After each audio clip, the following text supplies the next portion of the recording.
আসসালামু আলাইকুম গাইস, আমি আমার এক বড় ভাইয়ের খেতে আসছি। উনি আর কি টুকটাক চাষ করে এখানে কিছু গাছ লাগাইছে। তো এই যে দেখতে পাচ্ছেন পেঁপে গাছ, তো এটা হচ্ছে দেশি পেঁপে গাছ। এই পেঁপেটা অনেক স্বাদ।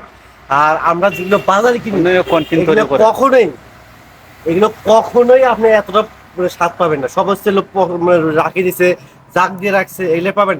তা আমি মনে করলাম যেহেতু আসলো বড় ভাই বলছে যে পেঁপে নাও, তো এই জন্য আমি আসলাম।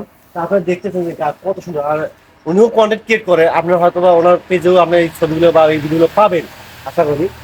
আর ওনার পেজটা ফলো করে আমি মেনশন করে দেবো, আপনি ওনার পেজটা ফলো করে দেন। উনি কিন্তু অনেক সুন্দর ভালো কন্টেন্ট তৈরি করে।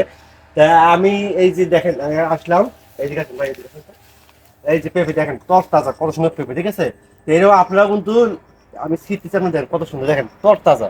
তো এরকম যদি আপনারাও যদি লাগান, আপনারা কিন্তু এরকম তর তাজা যে গাছ থেকে নিজে পেরে খাওয়ার প্রশান্তিটাই অন্যরকম। আর এটা আর নিজের গাছ থেকে নেওয়াটা এটা কিন্তু একটা সাদা একটা বিষয়।